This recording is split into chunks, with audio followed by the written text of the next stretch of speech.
Hey,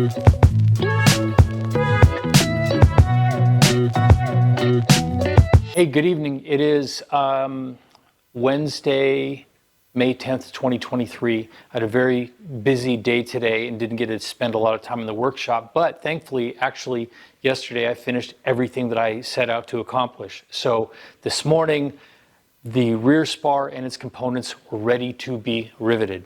Didn't get to it till late afternoon, and as you can probably tell, it's already done. So this pre-game is actually a post-game.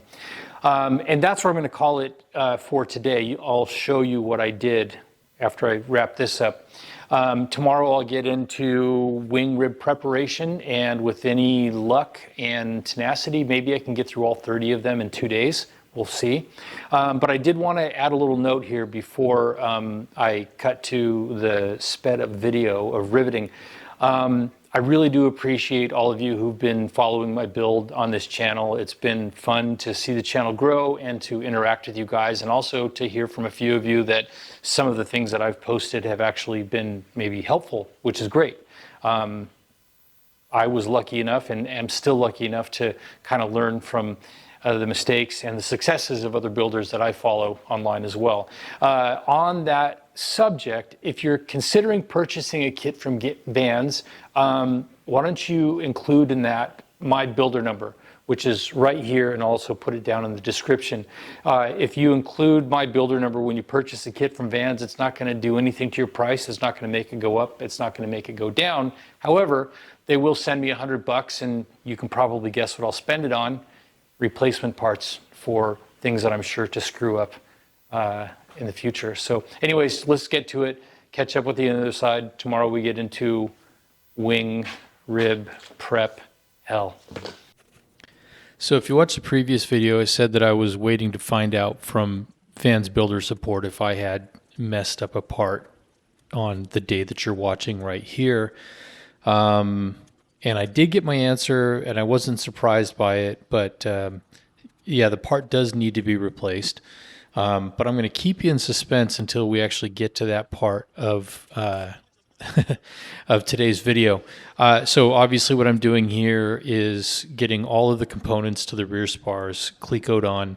I've got the plans right there, and you see I'm frequently checking just to make sure that I'm not, that I'm going to avoid putting rivets in any holes that need to be left open for later. So I guess I can tell you that's not what the problem was, the thing that I messed up. If you look at the mid spar right there where that doubler is, a ton of clecos in there. You only put a very small handful of rivets in this. All the rest of those holes are reserved for a rib attachment and for the brackets that will attach the aileron attached brackets. Those forward reinforcement bars I'm basically just placing, what you see me doing right here to begin is just putting clecos in all of the spots that I definitely don't want to put a rivet in. Get that stuff out of the way, make sure that they're marked off, and then when I get to it, I will come all the way off the screen here and do the two outboard doublers. So now I'm satisfied. So I'm putting clecos every other hole, putting the rivets in, and I'll get to riveting these things. Fortunately, these are all squeezed rivets, which I guess is even better because some of these rivets are really long. The very inboard portion where you have the spar and the reinforcement fork and the reinforcement plate, those I want to say are like 8/16 length rivets. I know it sounds weird to say 8/16 and not say ½ inch, but 8/16. Yeah, that's what you got up there. And I think I must have already gone through. Oh, I did it before. I made sure that flange, the top flange that overhangs the reinforcement fork, has already been dimpled, because once, I think I said it in the previous video, once those rivets are set on the reinforcement fork, it's practically impossible to dimple those. But yeah, this is pretty simple, straightforward work. It's not impossible to mess up rivets with with the squeezer. You When you adjust it, you kind of set it to under squeeze, and then just work slowly in the adjustment until you get the right size shop head on that. But it is important to make sure that you're keeping it parallel, or rather perpendicular to the material, so that you get a nice flat and not tilted over rivet head. And that's a little bit harder to do with this because these are universal or dome head rivets. So when you put the die over the factory head, it doesn't automatically sit flush because it's a rounded surface. Moving from one side to the other, pretty methodical. I mean, other than the one error that I made that will require me to remake a couple of parts, this all went pretty smoothly and fairly quickly. And anytime you get to set rivets, it's a lot more fun than just edge prep, deburring, scuffing, priming, all of that business. So I actually, at the beginning of this day, I recorded a bit that ultimately sort of gave away what my mistake was. In the rivet plan for the rear spar, there are a couple of spots.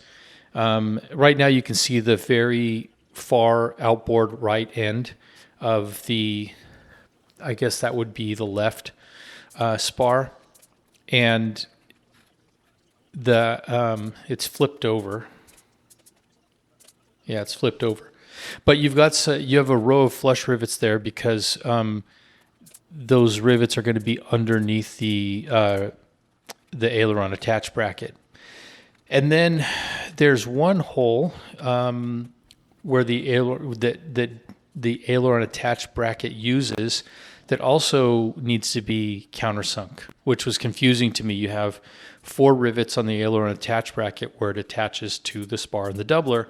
3 of them are universal head, 1 of them is flush head, and it's the same thing at the midpoint spar with that attach bracket. There's one of those attach bracket rivets that is a flush rivet, and so I called Vans Builder support because I didn't understand why that was, if it was like a typo or a symbology because what you have is a sort of a key diagram calling out what the different rivets will be. And what they explained to me was that at that particular point, you need a flush rivet, otherwise the leading edge of the aileron will snag on a universal head rivet. So it's a pretty close tolerance. Okay, that makes sense. So I owe a couple of countersinks, one for the outboard portion and one for the mid portion. The mistake that I made was, for some reason, trying to be super diligent about understanding the rivet plan and getting everything prepared correctly. I put a countersink in the doubler. I put a countersink in the doubler as if that's where the flush head rivet's going to go. Yes, a flush head rivet's going to go there, but not exactly there. There will be the aileron attach bracket over it. That's what needs to be countersunk. So I just need to redo those doublers, and I did rivet them on in this day. So it won't take very long. I could probably get all of those drilled out nice and cleanly with no damage to the holes in less than an hour. And when the new parts come in, it'll be simple to remake them. So in total, I probably cost myself 2 hours of work, which is certainly not the worst that I've done. I've been overdue for that. So you can see here on that mid one, I think it's 1, 2, 3, 4, 5 total rivets that get set on that, and maybe about the same amount on the end one. So yeah, a handful of rivets, but these aren't terribly difficult to drill out. The universal head rivets often have a little kind of dimple in the factory head. So you already kind of have a head start in terms of getting a drill bit centered up and making a nice clean cut to remove that head, and then just drive the rest of it out with a punch. And if we haven't discussed already, which I think we have, use an undersized drill bit so that as you get kind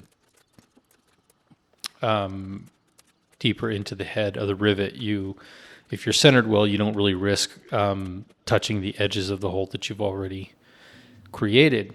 So yeah, that's pretty much how that went. I'll throw up a graphic and kind of explain right here the spots where I made the boo-boo, because these are the pictures I sent to Van's Builder Support. So thanks for following along with this one. See ya in rib prep hell.